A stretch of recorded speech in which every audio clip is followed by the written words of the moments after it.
taageerayaal tiro badan oo gobolka Togdheera ayaa iskugu soo baxay fagaaraha khayryada magaalada Burco iyagoo muujiyay codkooda, cududooda iyo cuudka ay u hayaan xisbiga Kulmiye waxaanay soo bandhigeen dowlado siyaasadeed oo fariin u ah xisbiyada Kulmiye kula tartamaya doorashada madaxtooyada Soomaaliland. Taageerayaashan jibeysan ayaa ku luuqeynayay halku dhigyo astaan u ah guusha xisbiga Kulmiye ee doorashada madaxtooyada iyo sooyaalka taariikheed ee murashax Muuse Biixi Cabdi uu ku suntan yahay. reer Burco umay kala hadhin muujinta taageerada xooggan ee xisbigan uu ku leeyahay deegaankan. murashaxa madaxweyne ee xisbiga Kulmiye mudane Muuse Biixi Cabdi oo la hadlayay taageerayaal xalkaha goostay ayaa sharaxay in Kulmiye uu astaan u yahay horumarka shacbiga Soomaaliland taana ay ku dooranayaan ummadda reer Soomaaliland. xisbiga Kulmiye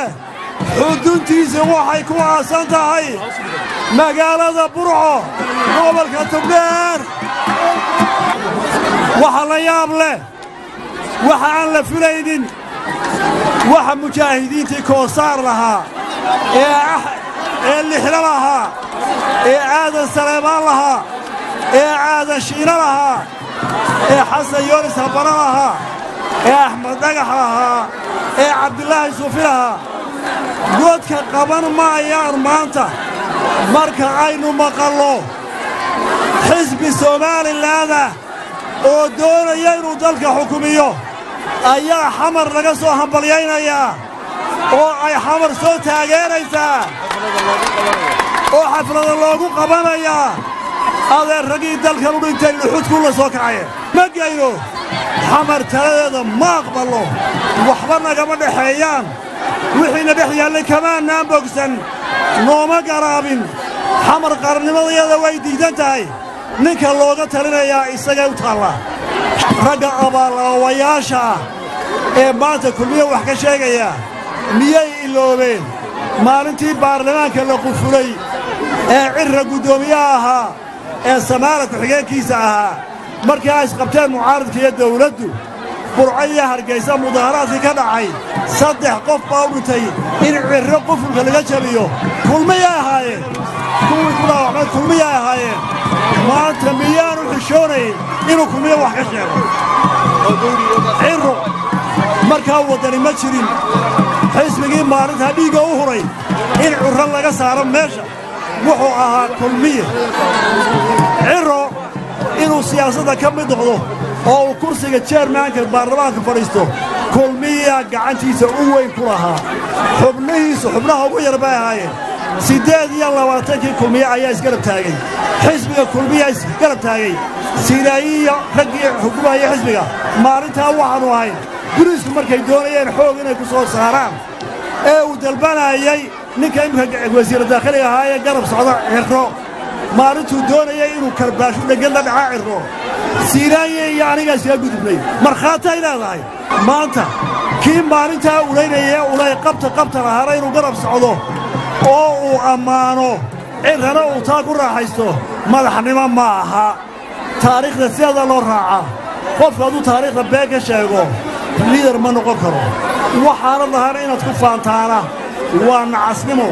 iyo kalsooni darro xisbiga Kulmiye madaxdiisu ma geeyaan inay been sheegaan inay abaalka dhacaan inay xaq ka gabadaan inta mid ma geeyno maalintii lagu xulay baarlamaanka Kulmiye ka jabiyay ridda maalintii la dooranay Kulmiye daafacay Sinaayiya dhagadii loo waday isaga dhigay markaasuu askari xishooday wuu noolyahay askarigii maalinta u shaqaaday xataa madaxa kor muu taageen iga daamo oran karay ninka dalka isu sharaxaya waa inuu maalin sheegtaa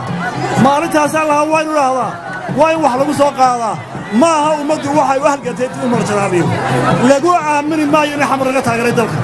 taas Soomaaliland aqbali mayso qaranku aqbali maayo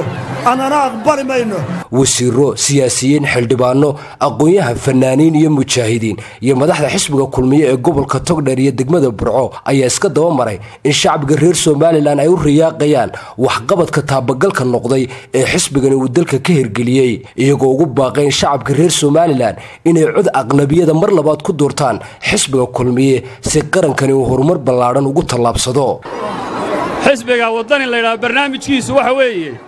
30 nin bay soo taagayaan 30 kaba waxa oranayaan nin walba muusacay halkan qaar waaweyn oo khudbado cay loo qorayay oo akhriyay inta cay loo soo qoray bayse soo hortaagay waxaas wax lagu hogaaminayo maaha muusena waa la yaqaannaa haddii cid la caayayo ama cid wax laga sheegayo idinkuba kaa wadataan waa la yaqaannaa wuxuu yidhi rag dameere soo ful ragna dayr qadkii soo baar qabdoobiya wado bandhigii ku soo daa bal musharaxiinnu intuu faras soo fuulo 30 kilomitir madasha ha ku yimaado sawka durbaba dhegduubay waar sawka dhegduubay durbaba oo yaa isgaadhayba ilaahay ka sokow xirsi xaaji cali xasan siilaayaale yaa yaqaanay xirsi silaaya ka hor xirsi xaaji cali xasan iyo maxamed biixi yoonis iyo inta kale la socotaa waxa ay caddeeyeen inay yihiin khaayibiinta ugu weyn somalilan xirsi xaaji cali xasan markii uu inqilaabka dhigayey ee uu saaxiibbadii la dhegayey markuu axmed maxamed maxamuud silaaye madaxweynaha maqlay wuxuu yidhi ma xirsi baa taa ii quudhaya isma qarisa guushuye waa gaddaan aqaannee burcooy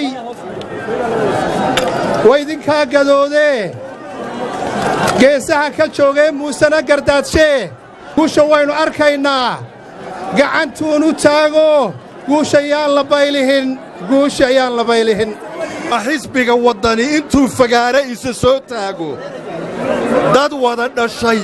oo muslimiina inuu gaalo ku sheego ama shadaadiin ama iblays waa xisbiga laga hayo ummaddani qaran baynu dhisaynaa bowlarisation iyo kala fogayn uma baahnaa 13 Noofambar yaad codka siinaysaan walaalayaal idinkaa codkiinna siiyo kulmiye halkaa soo gaarsiiyey maantana kulmiyihii shalay ayaa idinla codkiinna kulmiye siiya sow codkiinna siin maysaan kulmiye waxaananu hubnaa inuu kulmiye yahay ka dhammaystiraya geeddigaa ummaddani ay soo guurtay ay ku jirto si taariikhda axmed maxamed maxamuud siilaayo u sii jirto si uu xisbiga kulmiye u sii jiro si uu talada maanta ugu guulaysto waa in loo guntadaa sidii loo dooran lahaa xisbiga kulmiye horta waddani waxaan kaga imi waxa weeye qorshe la'aan iyo qof nacayb waxaad qiraysaan oo arkaysaan haddaan warbaahinta tiin intii madaxweynaha u soo baxday shallaab inay maanta soo baxeen inay shallaab soo baxeen oo u soo baxeen musharaxeenna mujaahid muuse biixi cabdi oo inay u soo baxeen aad iyo aad baan idinku mahadnaqaynaa waxaan maanta codkaygii taageeradaydii asxaabtaydii kulligoodba aan ku soo wareegay xisbiga muxaafidkaa ee uu hoggaaminayo musharax muuse biixi cabdi anigu waxaan ka tirsanaan jiray aasaasiyaashii xisbiga waddani xisbigaa maanta laga warramaya ayaan darrada ku dhacday xisbigaa caadaystay aflagaadada iyo cayda waxaa kalaan ugu baaqayaa dhammaan haldoorka iyo howlwadannada ku hadhaya xisbigaas war sida ugu dhaqsaa badaya saacadu idinka dhiciya ka soo diga rogta